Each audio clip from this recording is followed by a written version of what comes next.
This is Capital Games. I am the Wiz. Today, I'm gonna do something that me and Zero did a lot towards the end when he was here, and that is go through sales projections on big games that are coming out throughout the week.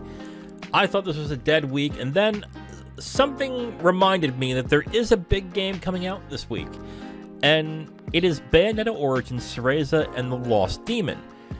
Now, forgive me for forgetting about this game, because when I first saw it on the Game Awards this past year, I really wasn't too thrilled with it. And when I saw it, I was like, okay, that could be an interesting $20, $30 game to put on the eShop. Okay, cool. And then when I learned it was a $60 game, I was like, oh, I don't know about that one. Like, I was very incredulous. I was like, yeah, that's not going to work. That's not going to be something I'm going to be interested in. So I personally lost interest in the game right away when I realized it was a $60 game.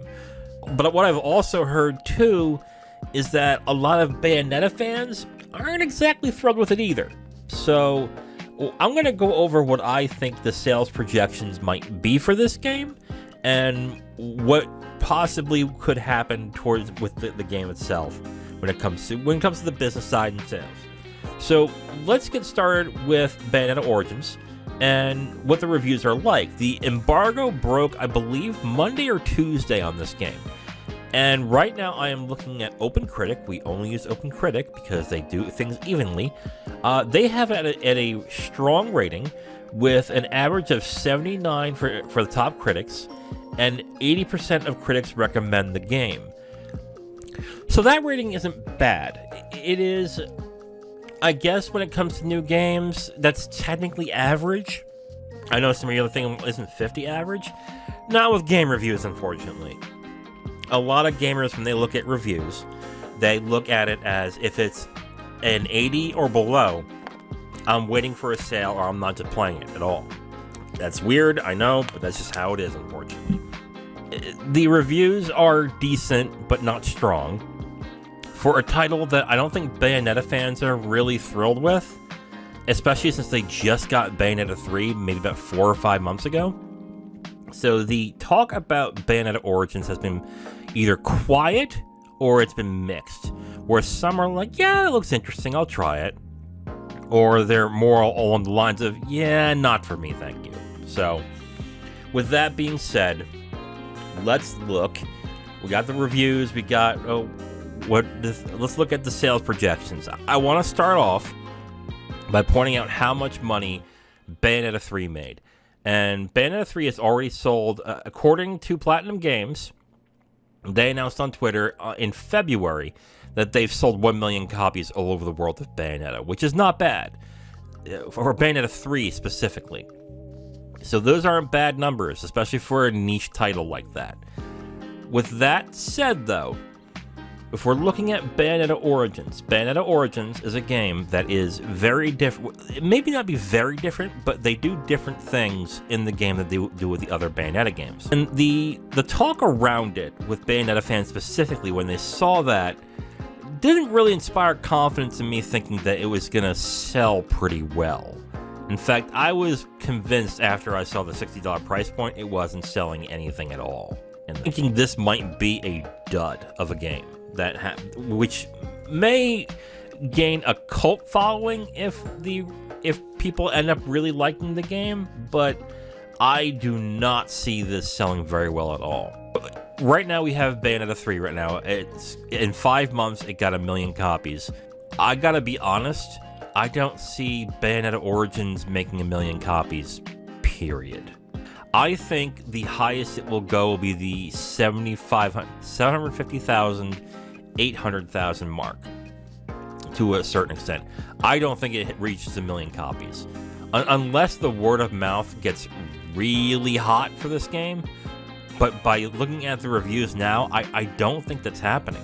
Let's look at another game that Platinum Games has done with Nintendo and the sales that it has gotten from there. Let's look at Astral Chain, okay? Astral Chain, as of December of 2019, sold over 1 million copies. Astral Chain came out, I believe, 2 years before that. So that's sold okay in that. But the thing with Astral Chain is that it was a type of game that people were familiar with when it came to Platinum Games. Bayonetta Origins, even though it is part of a brand that people are very familiar with when it comes to Platinum, is supposed to be pretty different in this. And the art style is different, and the feel and everything is different. I honestly do not think it's going to reach 1 million copies. I think the most it will reach is about 800,000. Unless Nintendo does the insane thing that they never do and drop the price of the game, I see this not getting there at all in that. I would say by year's end, we're looking at 500,000 for Bayonetta Origins and Cereza and the Lost Demon, which, again, a terrible name as well. That is a long-ass title. I don't see, when it comes to the sales, it reaching that big of an amount. Also, the thing I should mention, too, is that marketing for this game is not great. I don't see any ads.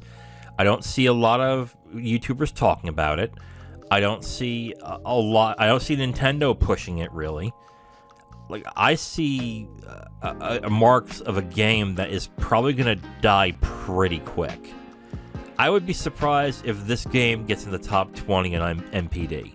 That's how poorly I think this game is going to be in this one. So, I honestly think if you are interested in Bayonetta Origins, I think this might be one of the few games that Nintendo slashes the price at some point. Let's say within a year. Like, I mean, if you really are interested and want to buy it, then buy it. I don't know what else to tell you. But something tells me that this game is not going to sell.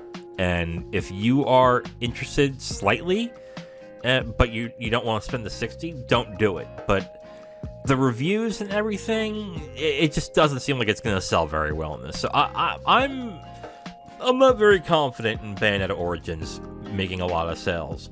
And this might be the only spin-off you see of the Bayonetta franchise. They have talked about doing another Bayonetta, so that is more than possible. But I don't see Bayonetta Origins tapping into that market very well. That's my opinion, at least. That is it for this episode of Capital Games. The next time you'll hear from me will be the weekly dividend. That's going to be interesting, me doing the weekly dividend by myself. So that's going to be fun, I think.